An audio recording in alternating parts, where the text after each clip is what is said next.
Therapists and healing practitioners are often drawn to this work because of our own histories and emotional pain.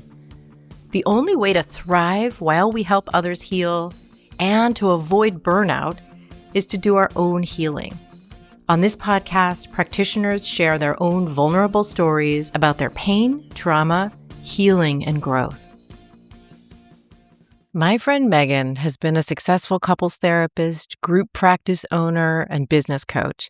In this conversation, she opens up about tapping into her psychic gifts, even though at one point she would have said no way about that possibility.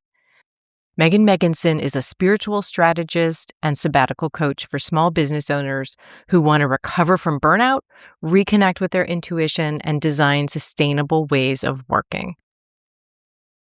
Thank you so much for being here, Megan. I'm so excited to talk to you. I cannot wait to see what happens right now. Yeah.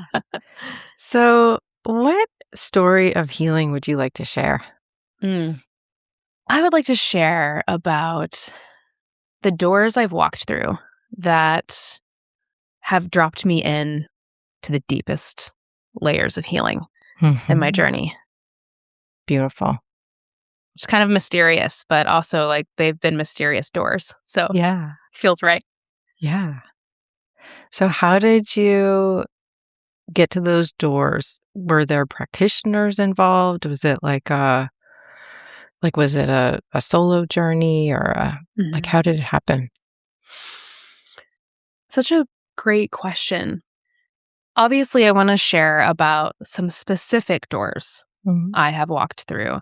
But I feel like the way you're phrasing that question reminds me of how important it is to pay respect to every door that led to the door that drops you into the deepest layers of healing, right? It's not like, I feel like so many people carry this story that there's one right way.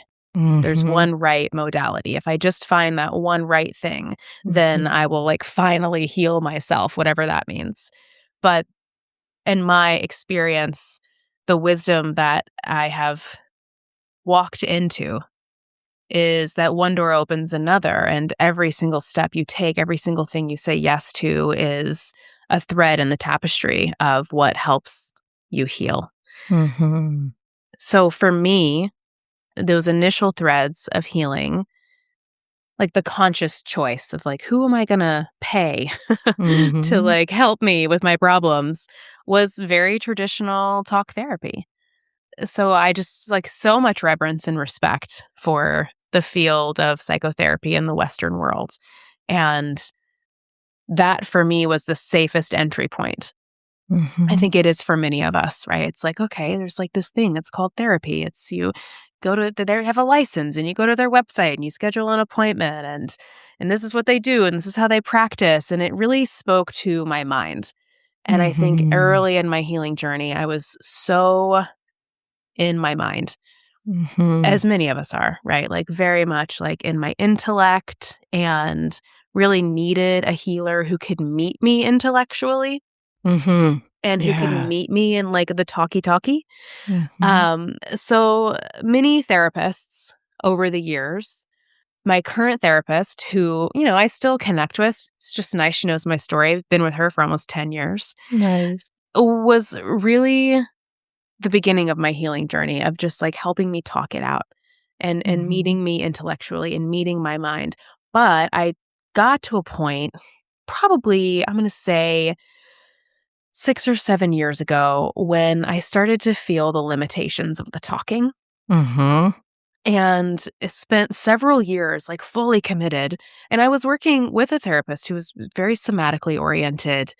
But still, I felt like I just got to the point where I was I think I've done as much healing as I can do in this setting, in this context. It just now we're just kind of talking about the same stuff around and around and around.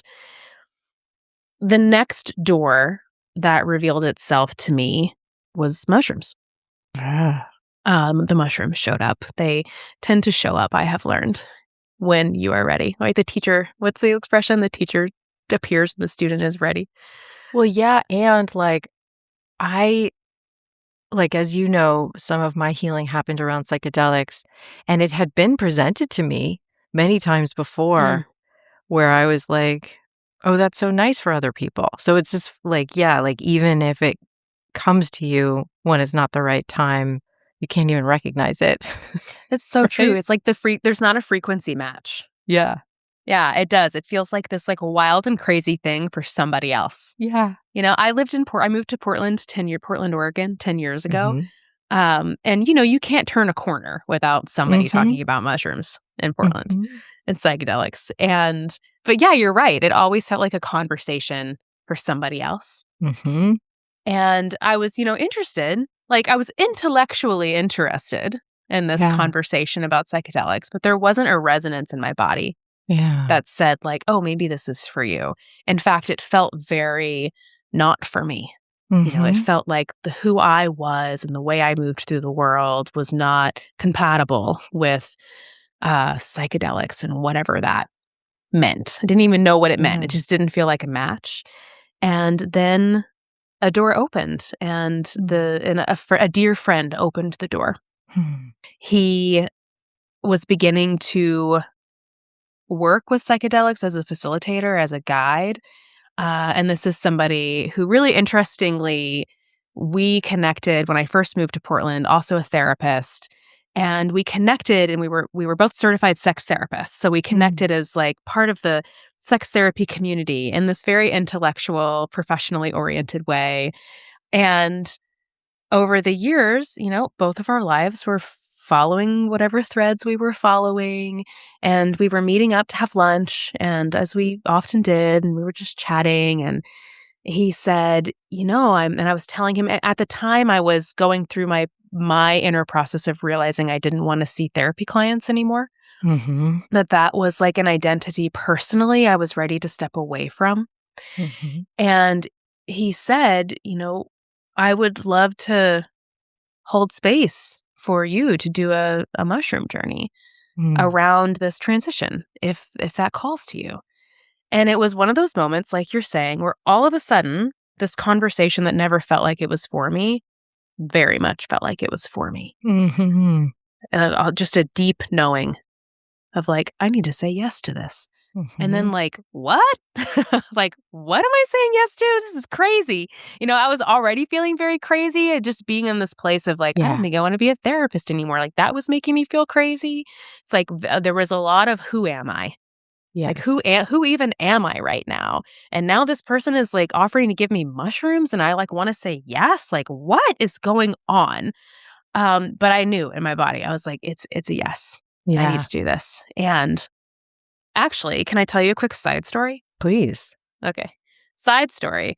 He invites me to do mushrooms, and I was like, "Yes," but it was taking some time. It wasn't like the stars weren't aligning around the when or the how, which I also find is very true when you begin doing psychedelic work. It's like very much about the timing. And if the Yeah. timing's not right, like plans are going to keep falling through Oh, yeah. Yeah.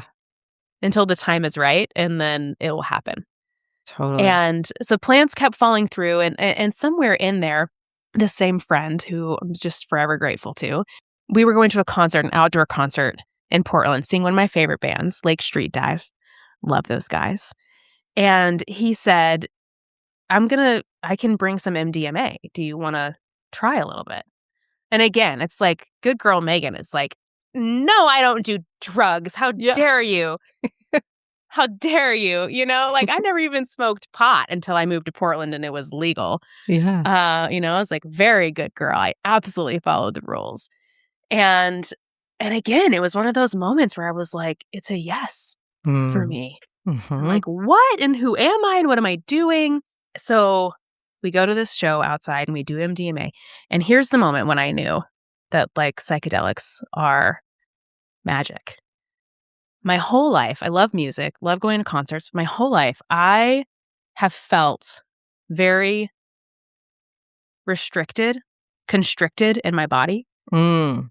Like Mhm. an image that comes up for me, or not so much anymore, but in the past, I was like, I feel like my body, like my arms are down, pinned to my sides, and my body is like wrapped up in like a ribbon. Mhm. and I'm like wrapped up and I feel very stiff and I can't. So my whole life going to concerts, I always really envied the people who would dance. Mhm. Mhm. Not like crazy, but just like in their bodies moving Yeah. at a concert. I would always look at them and be like, that's so weird. Like, how do they do, like, how are they not so self-conscious right now? Or like, how do they know to move their body in that way? Yeah. And I just like wanted to feel that way, but just did not know how. So Mhm. now here I am at this concert, done some MDMA, like not a ton, but just enough that Mhm. there was this moment where I realized I was dancing. Ooh. And I was like, what is happening right now? That I was like in my body and I didn't care that there Yes. were people around. Yeah, it's like your body started dancing. My body was dancing. My spirit was Yeah. dancing. My mind Yeah. was quiet. And I was just like, oh. And my friend looked at me and he was like, your eyes are so full of love right now. Mm. And I was like, oh, this is something. Mhm. This is something. So did that, eventually went on to do the mushroom journey. And in the journey, I just remember feeling for the first time in my life like I belong here. Mm. Like Mhm. just a full body sense of like, oh, this is the language that I speak. Mm. And this is like this, I belong here. Like this is for me. This full body exhale. It's just deep knowing, being like, oh, finally I've arrived. And can you say more about I belong here, like, what it felt like, what it meant? Mhm. I mean, you just did Mm. the exhale, the Mhm. arriving. Mhm. Yeah. Just kind of feeling it, bringing it back into my body. I think up to that point, that feeling of like being bound, Mm. was this feeling of like, there's more Mhm. available. Why Mhm. can't I feel it? Why can't I touch it? Like the knowing that like there is a life where you're unbound Mhm. and you're expansive and expressive and free. Why can't I touch it? Why can't I feel it? And in the altered state, in the whatever universe, whatever planet you go to when you're working with psychedelics, was a feeling of like just immediately being unbound Mhm. and being fully in my body and fully in a place and in like deep dialogue and communion with the unseen. Mhm. And it sort of woke me up to like, oh, there are all of these worlds around you that you can't see with your eyes. And like these worlds are your playgrounds. And these worlds are the places where you feel most alive, most attuned, where it is easiest for you to be seen and receive information and just like, all these things that really create a sense of aliveness and connection. Mm. I felt suddenly very seen Mhm. and felt like the way I was moving through the psychedelic space, it was like this new space. I was like, oh, this space, even though it's a little scary and mysterious and what's happening right now, like, oh, I can actually move here Mm. much more easily than I can move in the world. And it was that just feeling of like communion and being unbound and being in connection Mhm. that really said, like, are you ready to go deeper? Are you Mhm. ready to see more? Because so long as you stay in the world as you know it, doing the things you're supposed to do as you know them, like go to therapy, Mhm. go to talk therapy, you're just going to keep feeling this restriction because you're actually meant and designed to exist in a much more expansive way. Mhm. And you're meant to play and commune with the unseen. Mhm. And until you really give yourself permission to say yes to all of that, you're going to keep feeling a little off. You're going to keep feeling like not fully embodied in the life you're here to live. And that was really, it was liberating and it was terrifying right? It was Yeah. both because it was like, well, what does that mean? Can't do like, what am I supposed to just do mushrooms every week? Is like that? Like, I don't think that's the advice. Like, that's not, you can't do that. Um, but what it did was I moved through another door, Mm. crossed another threshold, and came out of that experience aware that I had just said yes to something I could never unknow. Yeah. And that was that feeling of being dropped into a much deeper layer of healing. I keep having this thought, Megan, about like you were pretty good at it seems like you were very good at the intellectual world and the doing the things you were supposed to world. Like you had a lot of success there. A+ student, Annie. Yeah. Yeah. And so I'm just having this feeling of like gratitude that you still felt pulled and you still felt like that little off that you mentioned or that bound that you mentioned that you kind of like sensed, no, this isn't it. Me too. Mm, It's like I was about to say it would have been easy to ignore it, mm, but that is not true. yeah. It would have been a lifetime of really intense efforting Mhm. to ignore it, Mhm. but I could totally see how it was a choice that was available to me Yeah. to stay in the known. Mhm. And isn't this so true for most overfunctioning, people-pleasing, highly successful people? It's like Mhm. we get so much validation Mhm. when we're good at things. We get so much validation when we're playing by the rules, when we're succeeding, when we're wearing all of the costumes and the labels that other people understand and are impressed by. There's so many reasons to stay on that path, Yeah. right? Because there's so much validation, there's so much reinforcement coming in that says like, "Hey, we as a society approve of the choices that you're making. So we're going to reward you for making these choices." Mhm. Right? Here's this accolade. Here's this, money. Here's this whatever, fill in the blank. Like we're going to give you all of the reinforcement so that you stay on this path and you're doing really good on this path. Like you're Mhm. doing really great, you know? It's like Mhm. we love this for you. We love this for us. You're not rocking any boats. Just keep going. And I think that's why for me the process of stepping away from being the therapist was my first big initiation Hmm. into this new life. Or maybe Mhm. the first initiation was actually when I decided to leave Texas and move to Portland. Mhm. That was probably the first initiation. That was like the first threshold of me saying the way I've been isn't for me Mhm. and I need to go somewhere different. And then the next initiation was saying, "Oh, this career I've built is like a very successful, well-known, well-respected therapist. Not for me. Mhm. It's not for me. It got me here, Mhm. and I'm so grateful, but it's not where I'm going." And shedding that identity, oh my god, so many years of ambivalence and heartache and Yeah. identity and it was so hard, it was so sticky.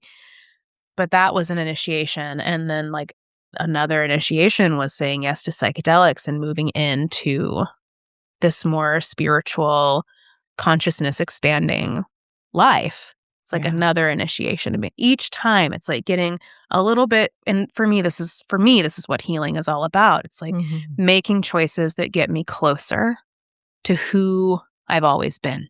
Mhm. Just what choices do I make? What steps do I take to get closer to who I am? Mhm. So each of these things was a step. And yes, going back to what you said, it's hard to step away from the air quotes success, Yeah. from like the the identity that people understand and celebrate. It's really hard, and I'm not going to say I'm still going through it. It's like there are still, gosh, just this morning I got a text from a friend who has stayed on the path, and she's experiencing some really incredible success right now. Like, success in the way that younger Maegan really wanted success. Yeah. Book deals and accolades and TV appearances, and she's killing it. Yeah. And she was texting me about some recent wins. I'm so happy for her. And immediately it pokes that place in me that was like, if you just would have stayed on the path, you'd be right there with her right now. Are you sure you made the right choice? Yeah. And that gets pushed and prodded a lot. And I've learned that my work in those moments is just to be really present with the grief. Because yes, I love where I am, but also there is real grief around the parts I've lost, the parts I've left behind, and the possibility, like, where would I be if I never would have moved to Portland? I can kind of play that out in my mind, and there's parts of it that are, I think this is largely due to my, internalized capitalism. Like, there's parts of it that are magnetic and appealing, and I just have to sit and just feel it. Be like, ugh, this is uncomfortable. This is hard. But eventually what I land back in is the truth of who I am, and how if I would have continued down that path, I would be every day carrying the inner misalignment that for me is just not palatable. Like, I just can't stay innerly misaligned. That internal feeling of like you aren't living at the frequency at which you're meant to live is really intolerable, whatever the word is. For me, it's too painful. Yeah. And grief can feel intolerable, but it feels like it's just like a needed part of humaning. Like, feeling the grief is what we're supposed to do, like, over and over. Yeah, like it's not a problem. Yeah. I mean, plants have really been my biggest teachers. Will always be, I think, my biggest teachers about like, hey, this isn't a problem. Yeah, you're uncomfortable right now? Okay, it's no big deal. Just feel it. It's fine. It's not a problem. Stop making it a problem. And it's my intellect that wants to make it a problem, right? It's my like Western mind that is so quick to jump in and be like, okay, you're uncomfortable right now. How do we get out? Yeah. What's What did the you game do plan? wrong to get yourself here? And how do you, instead of like what you said of like being really present with the, oh, okay, I'm feeling like so many things, like happy for this person, scared, or some grief is here. Yeah. Yeah. So different. My mind is really quick to tell me why I'm wrong, like to tell me why I've made the wrong choice. So this morning, for example, when this, trigger is getting activated and I'm feeling the pain of it, the very first thing the first message my mind sends in is like, you made a mistake. Choosing this path, like these thresholds you've crossed through, like, you're fooling yourself, girl. Like, what are you thinking? What are you even thinking right now? Because if you just would have stayed the course, like, you would be right there with her. Yeah. And it's like, wow, mind, like, didn't even ask for that. Wasn't even interested. In what you thought about this. But this happens for me all the time. And I like to say this out loud because I think it's true for so many of us. Like, what is the story your mind offers up when you are doing something new? Yeah. When you are stepping in, when you're walking through a door you've never walked through before, your mind isn't going to know what to do because your mind has never been there, and your mind doesn't like to not know. Yeah. Your mind doesn't like to be a beginner. So the mind's going to come in like really sophisticated and sometimes very subtle ways and make you second guess yourself. So for me, when those moments show up, it's another opportunity for healing, to be like, okay, I see what's happening. I see what my mind is doing here. Again, I have a choice. So for me, I think part of my healing has been about finding sovereignty in choice and really learning how every moment is a choice, and really learning to feel into how every moment I have a choice. And these moments are these little micro choices of being like, okay, do you want to go back? Because you can. You can walk backwards and go. You can catch up pretty quickly, probably, if you want to. Yeah. Do you want to do that? Or do you want to feel this grief, feel the discomfort of the unknown, and keep moving in this new direction? Yeah. And, it might only take 5 minutes to sit in that little portal of misery. But the sitting in it, I think that is, for me, that is the healing, the everyday healing of just like, can I sit in this moment? Can I feel this discomfort? Can I make a choice? Yeah. We're going to get right back to the episode. I love helping people heal and release their trauma. As a trauma survivor myself, I know that working with the right person at the right time can be life-changing. I might be a good fit for you if you've tried more traditional therapy and maybe you've already got a lot of understanding of what's wrong and you'd like to actually heal and release your trauma. Check out how to work with me or attend one of my workshops by going to anniezam.com.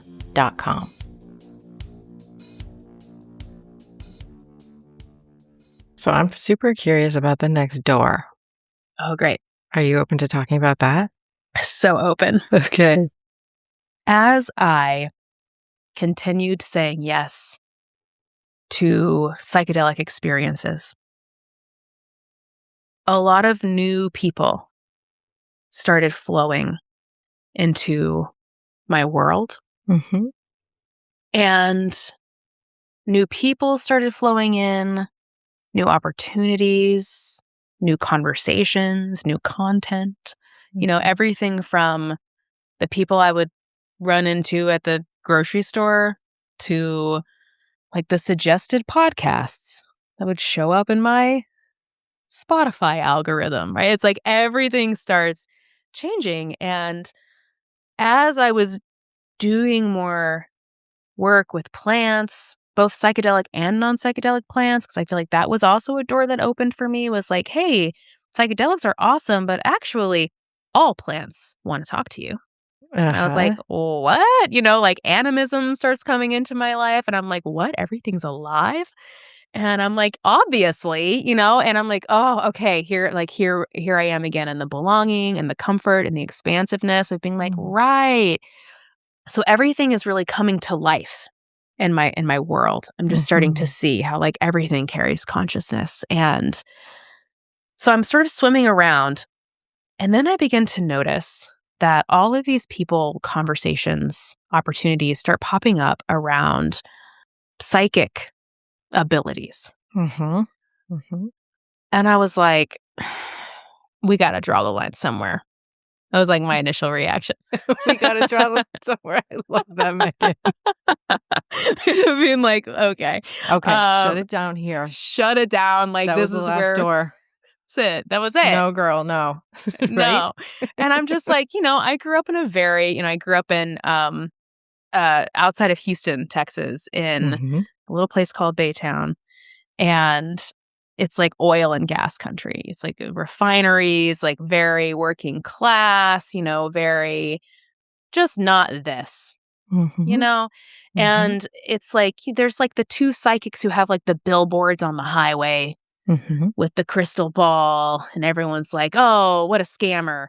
What a charlatan, And it's so I had so many beliefs and judgments about people who were, quote, psychic. And I feel like the rest of my life will be like learning about these internalized beliefs and and like witches were like villains in Disney movies. Yeah. And then all of a sudden it's like I'm being presented with all of these conversations about psychic abilities, about witches, about magic.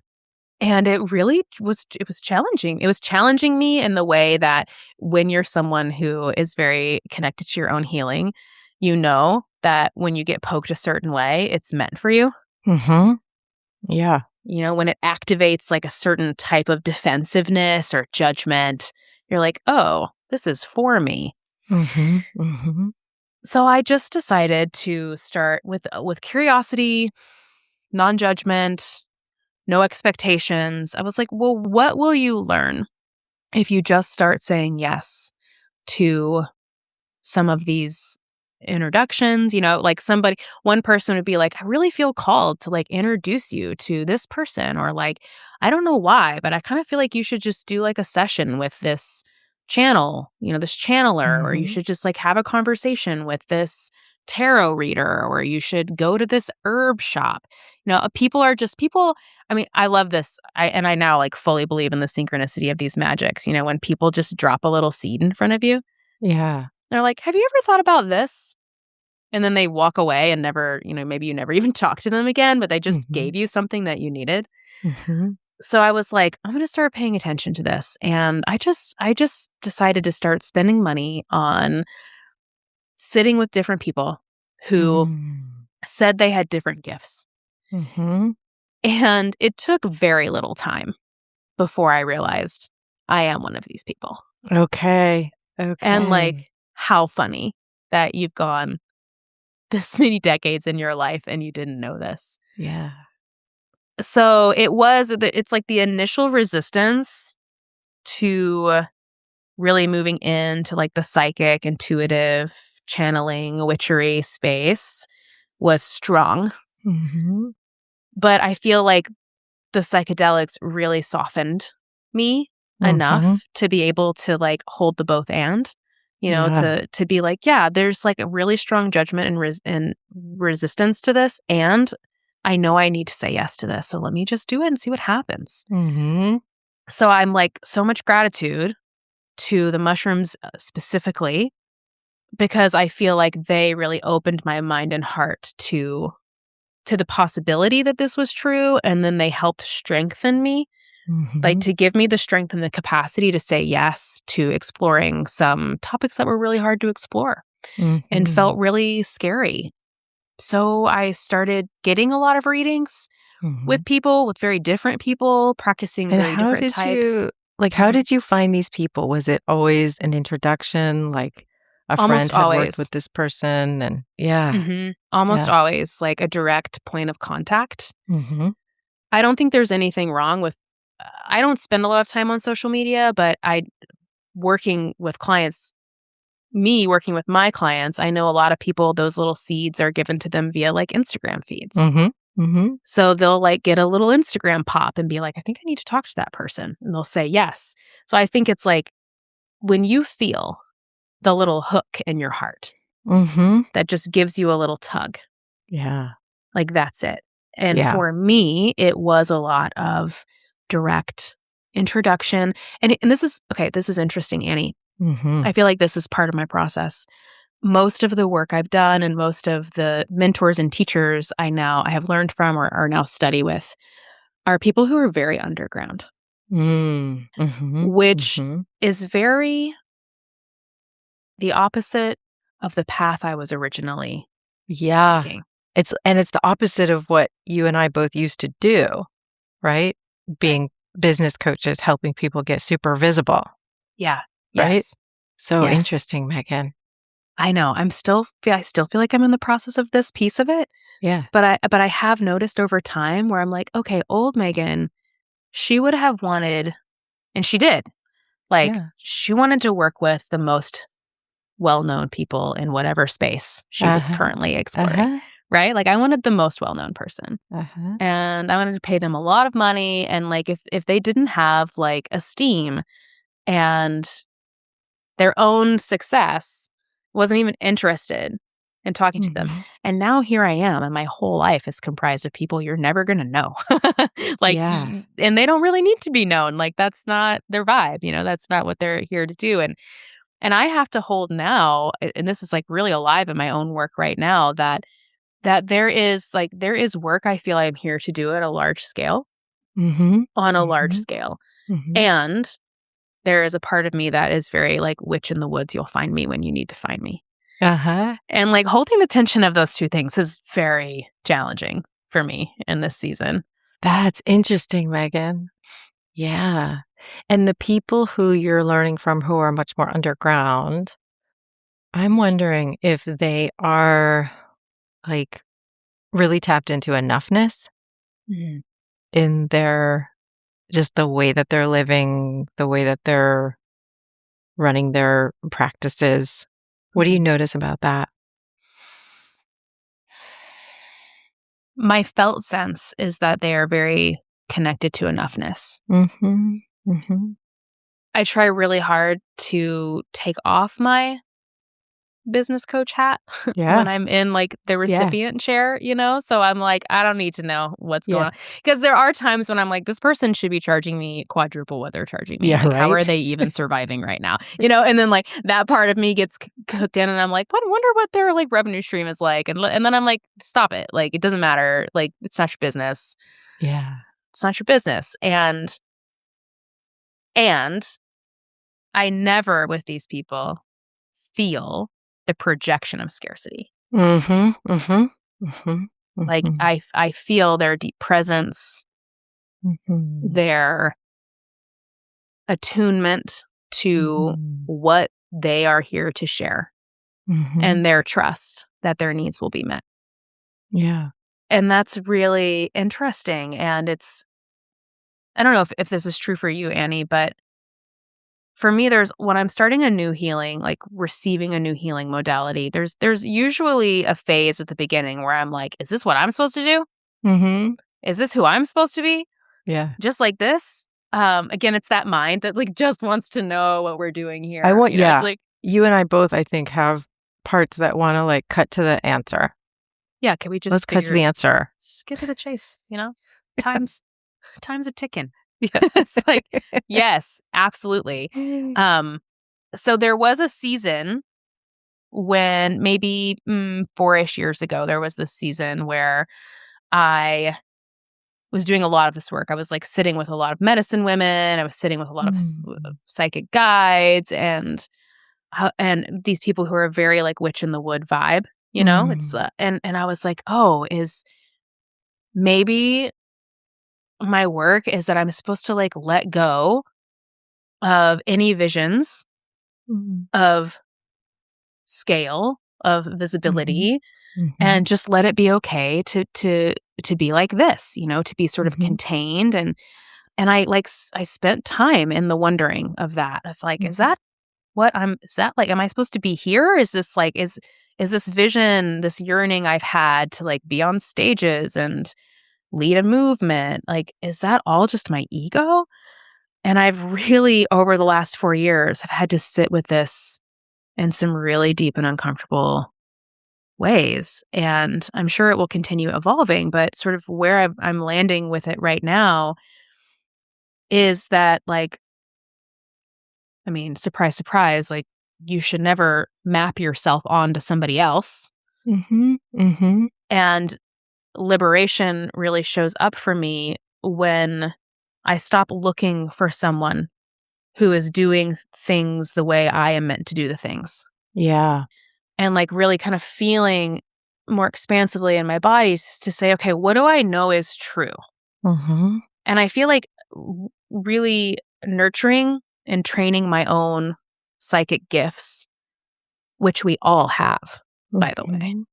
That's been a huge aha for me. Being like, oh, this isn't special.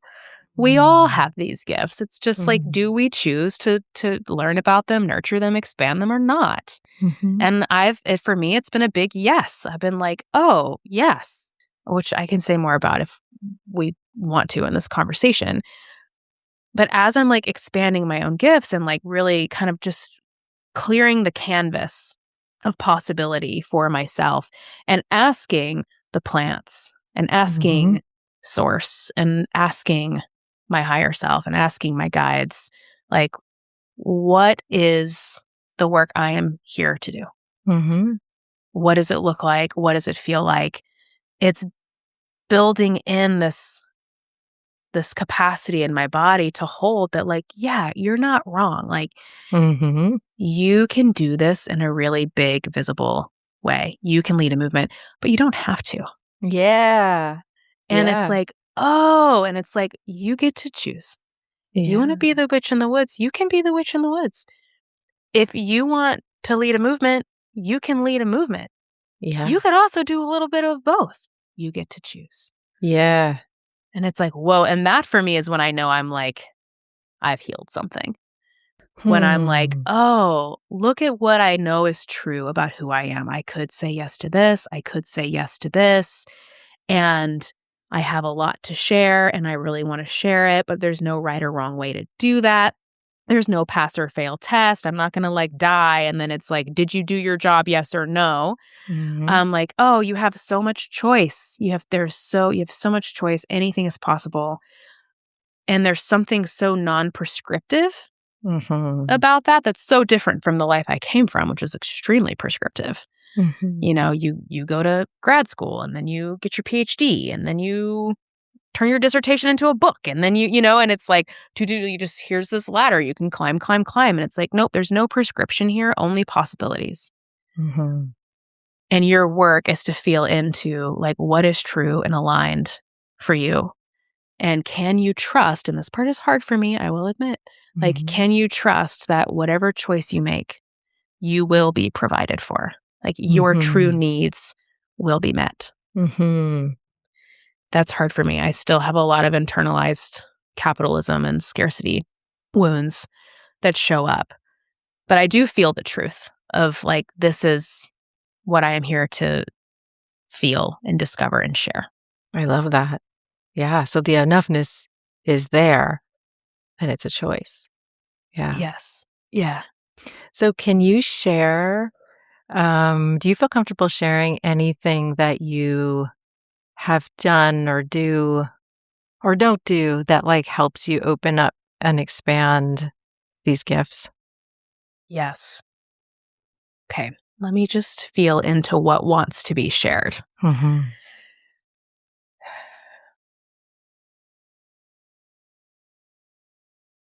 Okay. I became a therapist really early in my life. And like straight out of college. And I was really good at it. And it was weird. Right away, I went into couples therapy. Just loved it. I still miss it sometimes. Like, there's just like so much happening. Yeah. The stakes are so high, which can drain me, but like in small doses, it's like thrills me. And I was like, opened my own private practice. I was like in private practice. I'm probably, 23. So weird in hindsight. And I have this full caseload of couples who are in their like 40s, 50s, and 60s. So weird. Yeah. And every one of them is like, it's so weird that you're a therapist. But also, you're the best couples therapist we've ever had, which is like, fueling my ego. Yeah, yeah. I'm like, tell me more about how I'm the best therapist you've ever had. I'm eating it up. And I was aware, and I was like, this is weird, but I'm really good at this. So that through that whole journey, what's being fed is the ego, this like the ego mind, which is like, oh, Maegan's so smart. Maegan's so skilled. Maegan's so good. She's so good at being a couples therapist that she can handle these like really complex clients and these like older people. And it was all about like me and how smart I was and how good I was. And then I went through my season of being like, I don't think this is for me. I think I need to stop doing this. I think I need to work with business owners. And then I get into this space of exploring consciousness and of exploring psychic gifts. And in the season I told you about where I was getting all these readings with like different people, almost every person would be in the reading and they were like assuming I knew that I was one of them. And then there would be this moment where I would say something stupid. And they'd be like, wait, what? oh, but you do this. And I'd be like, no, I don't. I don't even know if I believe in what you're doing right now. Yeah. And I mean, and this happened like, I don't know, like 10 times in a row. Yeah. You know, it's like sometimes the universe is just like, can you just fucking pay attention, please? Yeah. Like how like obvious to me. Every single person is like, you obviously are you are doing this. You are like an extremely psychic person.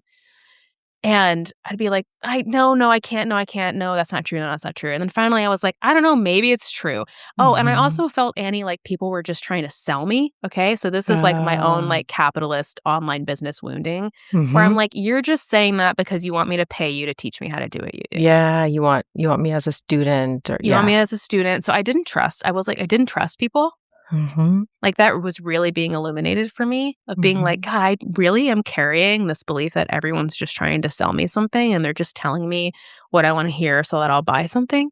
And when I just started to let that go and like receive these reflections of being like, yeah, you are a channel. You have these, like, you're a very psychic person and here's all the ways that we're sensing that that's true about you. There was one person who said, she was doing a reading for me and she said, if you wanted, we could switch containers and I could mentor you and you could just see like if this feels true. And that was like 2.5 years ago. And I'm talking to her later today, actually. Still working with her. Yeah. And in the first few months of our working together, she was doing this thing with me that she called like writing your psychic story, which was like looking back on your life and through this new lens of like, okay, if I put on the glasses of I am a psychic and I put these glasses on and I'm like, I'm just going to give myself full permission to believe this. And I look back at the story of my life. Does anything flash yellow? It's like, this was a psychic moment. This was a psychic moment. This was a psychic moment. This is a moment when you were channeling knowledge, information, wisdom from outside of yourself. And we were doing this for months and it was like very disorienting, Annie. It's like it's like showing up. I'm having memories in my dreams. You know, it's like old people are like popping back into my life who I haven't spoken to in like decades. Yeah. It's just all sort of flooding back in. But like the biggest yellow highlighted chapter of life was every single therapy session I'd ever done. And it was like what was being reflected back to me was like, yeah, you were a really good therapist, but it was never you. You were just such a naturally open channel that you could tap in really easily to truth. And then whoosh, you let it flow. And you let it flow because you had this story about how smart you were. And that's fine. You know, like, like my feeling from, you know, my otherworldly supports was like, we don't care what your story is about it. Yeah. You were open and you were letting it flow. And that's why there was so much ease. And that's why often like you would be saying things that you didn't know. You didn't know why you were saying that, or you didn't even know like it, because it wasn't actually from you. It wasn't from Maegan. You've been channeling professionally your entire adult career. That was like what came through. Like you have been channeling professionally your entire adult career. And what would it mean if you started doing that more intentionally? So that is the growing edge I've been moving through these past few years of like, well, what does it mean to do this more intentionally? And what does it mean to like say like, okay, yes, this is a gift that I carry, that I possess. And like, how can I open this gift with more boundaries? Because part of that sort of historical reflection also illuminated a lot of ways that my energetic boundaries were really shit. And how a lot of the burnout that I felt and the exhaustion I felt was really because my energetic boundaries were so poor. It's like if you're an open channel all the time, that's like not a sustainable way to live. And it's also really hard to know yourself when you're just constantly channeling like messages and feelings and experiences for other people, you can really lose yourself.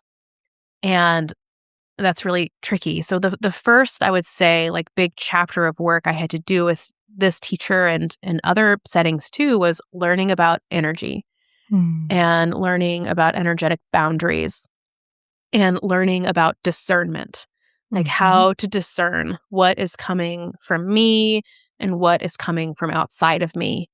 And if it's coming from outside of me, who is it coming from and where is it coming from? And how can I discern the difference between my voice and the voice of, the Japanese maple tree in my front yard? And, if you are open to hearing and being in communication with all forms of consciousness, there's a lot of discernment that you have to master because for most people, not all, but for most people, the voice of all of these different bodies of consciousness sound exactly like your voice. So it's not like you're walking down the street and then like you hear like an old man's voice and then you hear like a little girl's voice and then no, it's just your voice. And it's not always even voice, it's often like I get a lot of messages somatically. I receive a lot of images. I'll just receive like a little it's like a reel in my mind, and you have to learn how to discern what's from me, what's for me, what's from someone else, what is for someone else. And I think that's a lifelong practice of being in that discernment. So that's been a lot of the skill building that I've had to do. And I would say like the other big body of skill building for me is really is and probably always will be around working with my mind. Because one thing I noticed, interestingly, is that once I recognized what was happening, it actually became harder to do it. Because my mind was like, this isn't real. Like my doubter, my inner doubter, my inner oppressor, my, internalized witch wound. It's just like, no, this isn't real. This isn't real. Versus before I knew what was happening, you don't know what you don't know. So you're just like flowing with it, Yeah. It's just moving through you It's just moving through you. Catching it. Exactly. So I've had to do a lot of work with my egoic mind and my inner doubter and learning how to like turn the switch on and off. Yeah, there's so much more I can say, but curious, is this making sense? It's making so much sense. And it's like, great. It's so much for me to sit with. Some words that you just said really like resonated when you said witch wound. I was like, I wrote that down and I was like, I'm coming back to that later. Great. We can talk about it if you want. Yeah. Like it makes so much sense, Megan. Yeah. How does it feel to share it? Oh, great. Yeah. Yeah. A couple years ago, really like at the apex of like starting the mushrooms, and when I crossed through that threshold, everything really started to shift and change. About a year after that, I think it was, I'm not the best with time, but about a year after that, I sat with ayahuasca for the first time. And that like really took things to another level. Another level in the sense of like identity shifting. And there was this sense of like, I was really afraid of ayahuasca just because a lot of people have a lot of stories. Yeah. I was really afraid that I had this sense of like, okay, this is going to be another threshold that I won't be able to turn back. If I do this, I'm going to know some things that I cannot unknow. And I was really afraid it was going to turn my whole life upside down. That's not what happened. What has happened is that crossing that threshold was another initiation of like slowly disintegrating my life over a long period of time, which in some ways is worse. Now that I'm like 3 years into feeling like my life has slowly been disintegrating, I'm like, maybe it would have been easier if we could have just pulled the Band-Aid and just did this all at once. But what came through for me in that work was a deep affirmation, being like, you are meant to be here, whatever that means. You are meant to be here so that you can take things back to the world that you've known. I was watching The Americans at the time. Great show. Yeah. I've never seen it. I was watching The Americans at the time, and so it's about spies. Yeah. And Carrie Russell's a spy, and she's like so hot. Right. Like, oh my God, she is just so hot. And and I just got this like image, and it was like, we need you to be a spy. We need you to walk in both worlds. Yeah. And this was when I was like, should I just be like a full-time like psychedelic person and I'm just underground? And the message from my ayahuasca was like, no, we do need you in the actual world if you consent. And we need you to like come here and like receive the wisdom so that you can go out there and share it. Yeah. And that's what your life is going to feel like, a coming in, a going out, a coming in, a going out.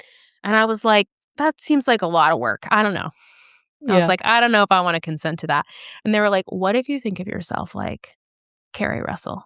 Yeah. And you get to be like a sexy spy. Yeah. And I was like, okay, well, now I'm interested. I'm I was in. like, what is this? I could be a sexy spy. So anyways, I come back to that one sometimes when I need to remind myself, like, what am I doing here? I'm like, right. I'm tapping in and I'm going out. I'm tapping in and I'm going out. So I feel like, coming back to your question about like, how does it feel to share this out loud? It's taken me several years to get to the point where I could start talking about this stuff out loud. That was also the time when I decided to like dismantle my coaching practice as I knew it. Right? You were around at that time when I was just like, oh, I have all these successful programs. They're doing so well. I'm just going to close them. Yeah. And I'm going to close them and I'm going to have no idea how I'm going to make money next. And it's been a challenge. Absolutely, it has been a challenge. But also, like, I have needed a really long stint in the liminal space. Yeah. To be in this healing process, which really is like, I feel like the real graduate school.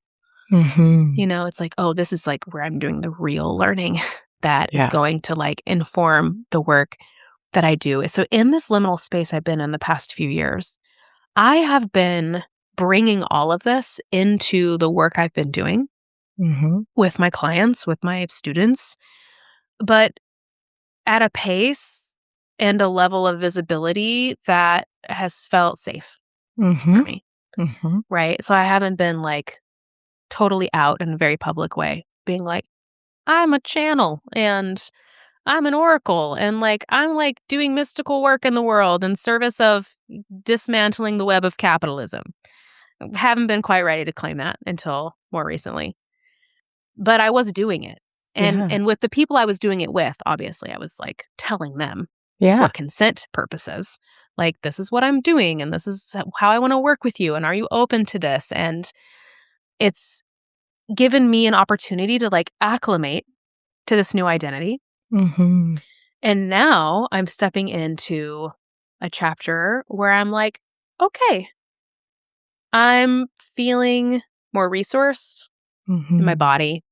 I am feeling more comfortable holding the both and, right? Holding the like secret spy identity and holding like more knowledge and wisdom about how I'm supposed to present publicly. And it's like, yeah, I'm not like, I need to not be like a fully, when you go to my future website, you know, it needs to look a little mainstream is like the messages that I receive. Like we need, like what I receive in my personal process is like, we need you to meet people where they're at so that you can like slowly welcome them into this broader world. So in your personal life, be all out. And in your professional life, be more discerning. Yeah.